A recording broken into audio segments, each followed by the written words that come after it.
कि बलबीर अपनी आय का 20% बच्चों की शिक्षा पर, ठीक है। उसके बाद शेष का 40% भोजन पर तथा शेष का 50% कपड़ों पर खर्च करता है। उसकी वार्षिक बचत 14,400 रुपये है।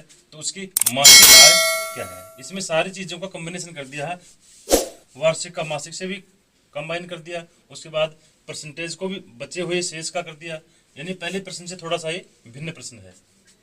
तो हम क्या करेंगे, बलबीर की आय को 100 रुपये मान लेंगे, जो पहले प्रश्न में किया था वो तो कर लेंगे, ठीक है। लेकिन जैसे 20% तो हम खर्च कर देंगे, लेकिन जो शेष का 40% है ना, उसमें और शेष का 50% होगा, उसमें थोड़ा सा डिफरेंस आएगा इस प्रश्न में। तो आइए चलिए शुरू करते हैं। माना बलबीर की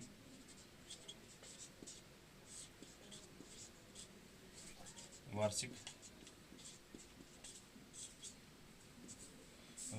आय बराबर 100 रुपये। यानी इसको हमने 100 रुपये मान लिया था, जब पिछले सवाल में जो माना था उसी तरह से। अब उसका जैसे जैसे परसेंटेज पूछ रहा है घटाते जाएंगे अपन। बच्चों की शिक्षा पर खर्च,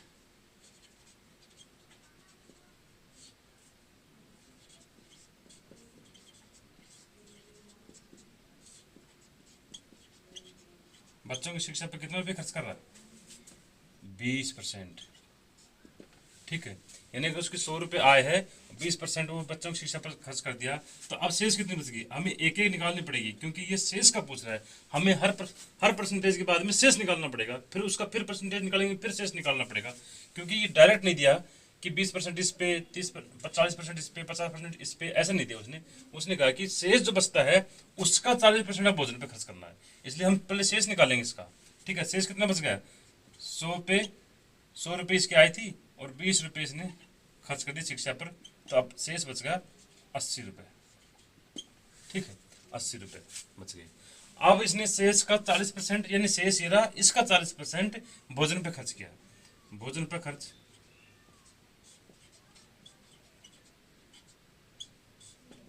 40%।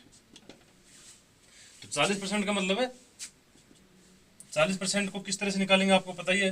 परसेंटेज को भिन्न में बदलेंगे, 40/100 परसेंटेज हटा के भिन्न में बदलेंगे, और जितना का निकालना उसका गुणा करेंगे, ठीक है। तो ये होगा 1 0 6 0 ये काट देंगे, 1 0 6 0 काट देंगे, 8 चौक 32 रुपये इसने खर्च कर दिए, ठीक है। 80 रुपये उसके पास बच रहे थे शेष। अब शेष का 40% यानी 32 रुपये उसने खर्च कर दिए। अगर ये शेष का नहीं लिखा होता यहाँ पे, तो हम डायरेक्टली इसे 80 में से 40 निकाल देते, तो अपने पास 40 बच जाता। लेकिन इसे कहा कि शेष का यानी अब 80 का भी परसेंटेज में निकालना है, तो हमें 40 रुपये ना करके 32 रुपये अपने पास आए हैं। तो अब शेष कितना बच गया? क्योंकि तीसरी परसेंटेज निकालने के लिए फिर शेष का ही कहा उसने, शेष का 50%, इसलिए फिर अब इसका भी हम शेष निकालेंगे। 80 माइनस 32, 80 में से 32 गए तो ये बच गए 48 रुपये, ठीक है जी। अब ये दो खर्चे करने के बाद में, शिक्षा और भोजन पर खर्च करने के बाद में, इसके पास 48 रुपये अभी भी बच रहे हैं, ठीक है।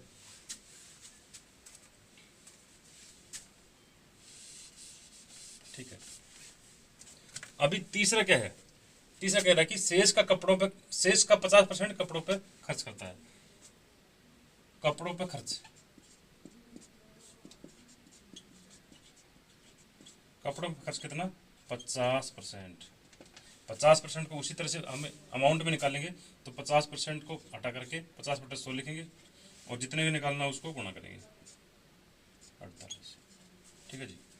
तो 50 एकम 50, 50 दूनी 100, दो को निकालेंगे तो 24 रुपये, ठीक है। 24 रुपये इसने फिर खर्च कर दी। अब उसके पास लास्ट में शेष कितना बच गया? अंतिम शेष उसका कितना बच गया? 50 यानी सॉरी 48 रुपये उसका था, 48 माइनस ये 24 रुपये भी इसने खर्च कर दिए। तो अब उसके पास अंतिम जो बचत आई वो थी 48 में 24 गया तो ये 24 रुपये, ठीक है। ये अमाउंट जो है उसके पास लास्ट में बच रही है। वार्षिक जो अमाउंट आई है, हमने वार्षिक लिया था कि वार्षिक आय कितनी है, ठीक है। तो वार्षिक लिया था तो ये वार्षिक बचत ही ये आई है। वार्षिक बचत उसकी आई है 24 रुपये, ठीक है। अब उसका कह रहा है कि मासिक आय क्या है उसको।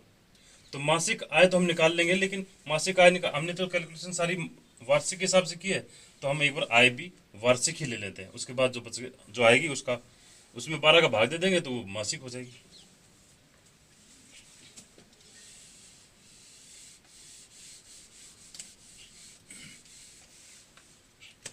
अभी 24 रुपये बचत है, ठीक है। आय हमने 100 रुपये मानी थी, 100 रुपये आय है तो ये बचत है। अब वही एक एक नियम, जो ज्ञात है वो लेफ्ट साइड में, जो ज्ञात नहीं है जो पूछी गई है वो राइट साइड में। कौन सी चीज़ इसमें ज्ञात है? ज्ञात है वो लेफ्ट साइड में, और जो पूछी गई वो राइट साइड में। देखो अपने पास दो चीज़ें है, आय है और बचत है। आय हमें निकालनी है और बचत हमें दी गई है, और अपने इसमें भी बचत ही लास्ट में आई है, ठीक है। तो लास्ट में क्या बचा? उसकी मासिक आय है। आय क्या है? यानी आय है ना, वो आय क्या है? ये आय पूछी गई है, ये पूछी गई है, ये हमें नहीं पता। और बचत दी गई है, दी हुई है वो लेफ्ट में, यानी सॉरी बचत लेफ्ट साइड में लिखेंगे और आय हमेशा राइट साइड में लिखेंगे, ठीक है। तो चूंकि यदि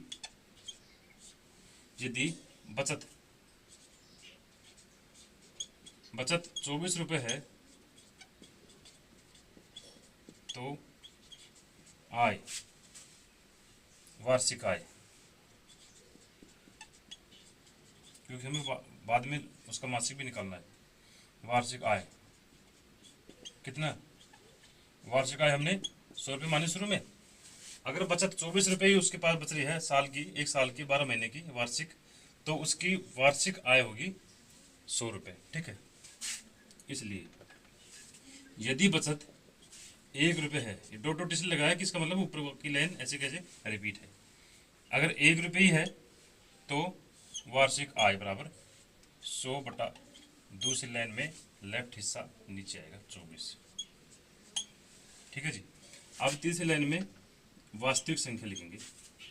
यदि बचत वास्तविक बचत कितनी है? 14,400 रुपये, तो ये आएगा 14,400 रुपये है, तो वार्षिक आय कितनी होगी? 100 बटा में 24 गुणा में तीसरी संख्या गुणा होगी 14,400, ठीक है। अभी हम इसको काट के सोल्व करेंगे। 12 दूने 24, 12 12 144, ठीक है, 1200। उसके बाद इसको काट करके इसको 600 कर लेंगे। अभी 600 गुणा 100, तो 2 जीरो और लगा देंगे, 60,000 रुपये।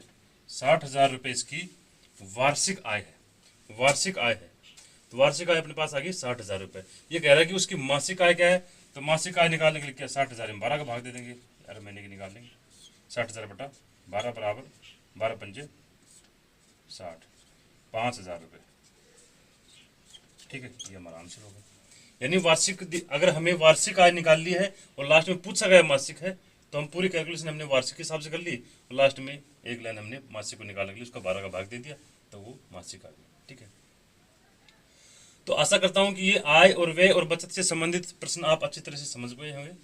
फिर भी किसी तरह की कोई क्वेरी हो आप कमेंट बॉक्स में बताएं, मैं अगली वीडियो में उसको जरूर शामिल करूंगा। अगर वीडियो अच्छी लगी हो तो वीडियो को लाइक करें, कमेंट करें और चैनल को सब्सक्राइब करें, ताकि आने वाली अन्य वीडियो की नोटिफिकेशन भी आपको मिल सके। Thank you.